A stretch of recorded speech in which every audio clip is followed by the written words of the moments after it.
Shalom saudara-saudari yang terkasih dalam Tuhan kita Yesus Kristus. Shalom. Bersyukur untuk kita pada hari ini. Tuhan boleh terus memberkati kehidupan kita hingga pada saat ini kita boleh merasakan cinta kasih Tuhan dan damai sejahtera datangnya daripada Tuhan.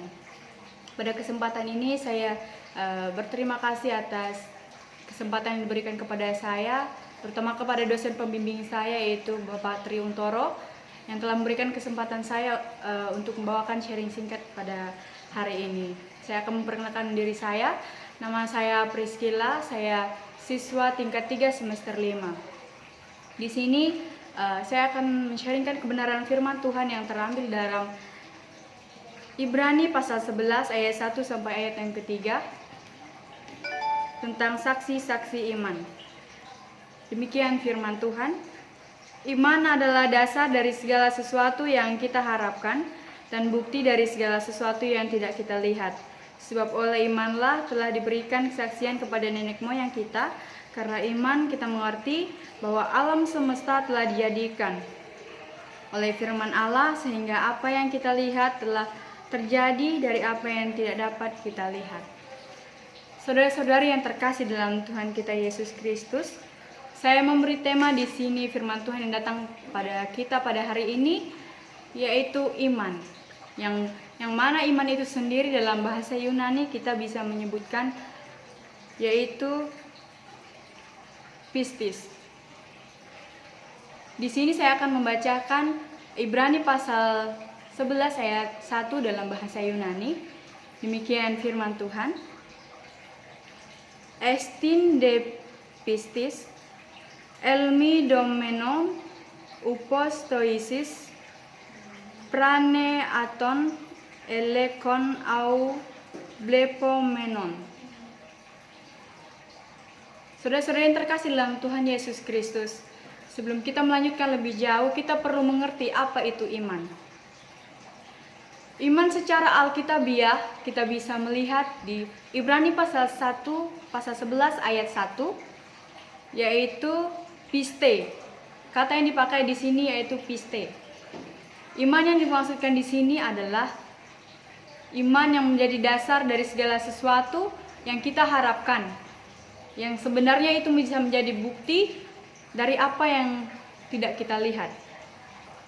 Secara umum, iman itu sendiri adalah kepercayaan, yaitu yang berkenaan dengan agama. Keyakinan dan kepercayaan kepada Allah, Nabi, kitab suci, dan sebagainya.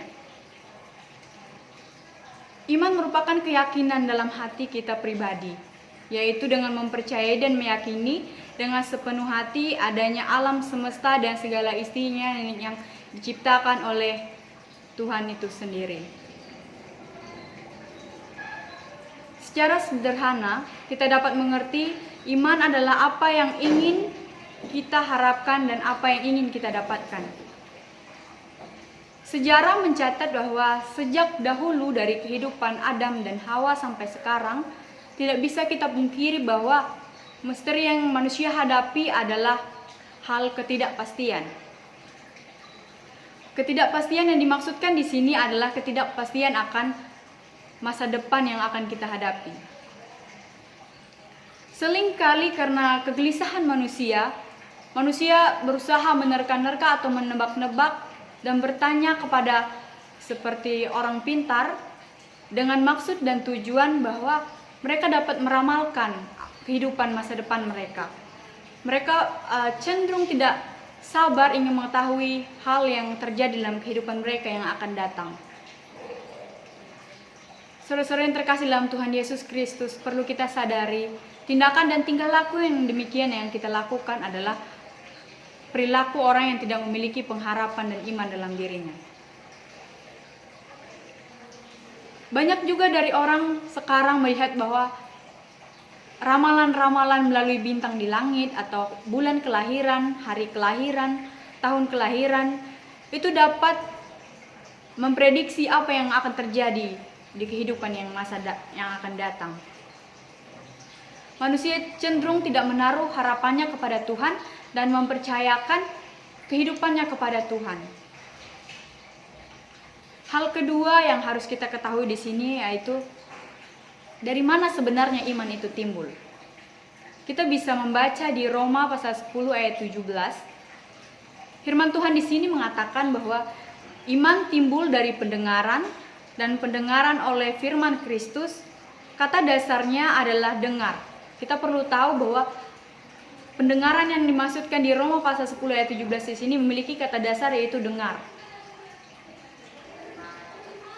Dari kata ini kita harus menyadari ada dua hal yang perlu kita sadari. Yang pertama yaitu iman tidak timbul oleh diri kita sendiri, tetapi iman itu adalah pemberian dari Allah.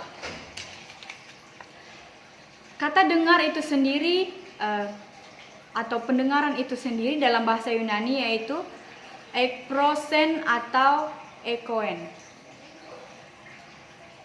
Hal kedua yaitu iman itu harus datang dari sumber di luar diri. Iman tidak lahir dalam diri seorang begitu saja. Mungkin ketika kita melihat kehidupan seseorang, mungkin seseorang sudah kaya sejak lahir, yaitu dari keturunannya, dari orang tuanya. Mungkin dia dari kecil sudah kehidupan kaya. Tetapi yang perlu saudara-saudari ketahui bahwa iman tidak kita peroleh dari sejak kita lahir. Tetapi iman kita peroleh melalui kehidupan kita hari lepas hari dalam menjalani kehidupan kita dalam Tuhan Yesus Kristus.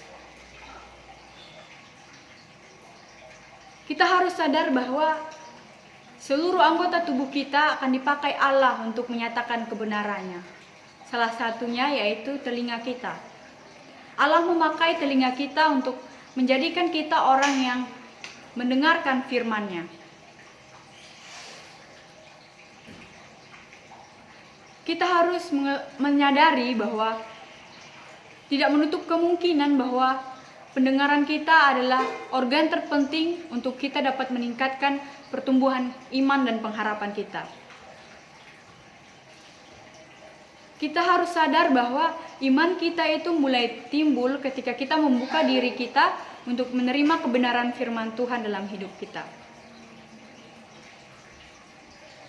Kita harus melihat fakta-fakta yang terdapat dalam firman Allah, dan iman itu akan muncul dan mengenalkan dirinya kepada hati kita.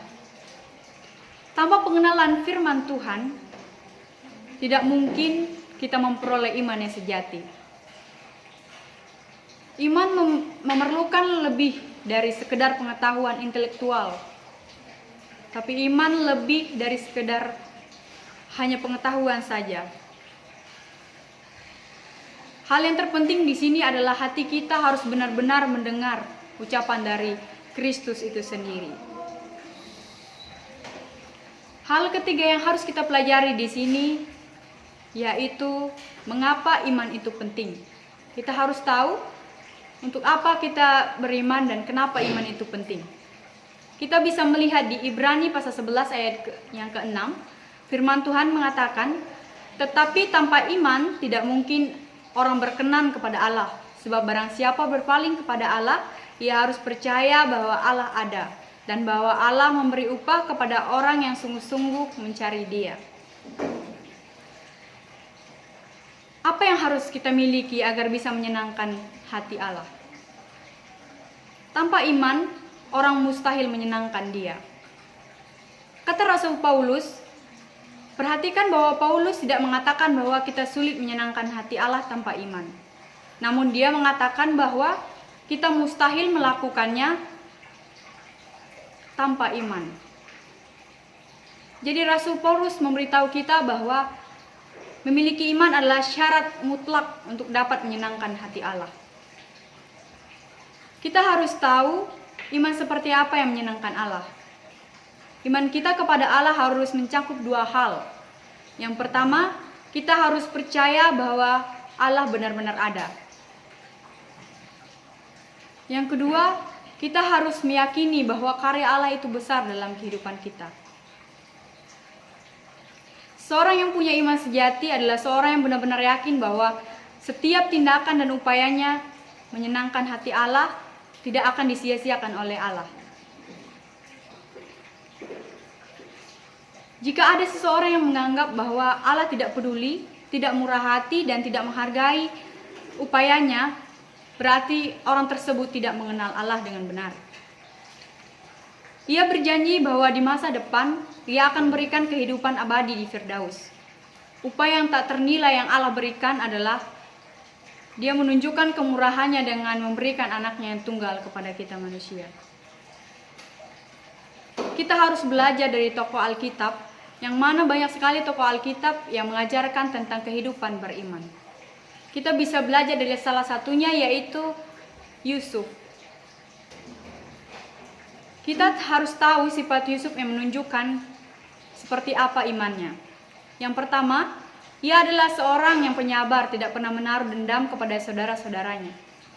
Yang kedua, dia percaya sepenuhnya akan janji dan kasih Allah.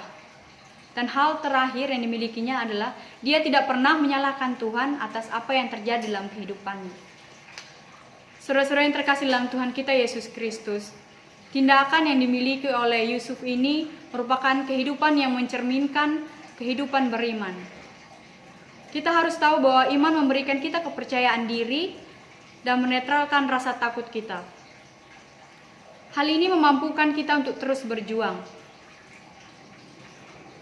Saudara-saudara yang terkasih dalam Tuhan Yesus Kristus, firman Tuhan pada hari ini mengajarkan kita ada 3 hal yang perlu kita pelajari di sini.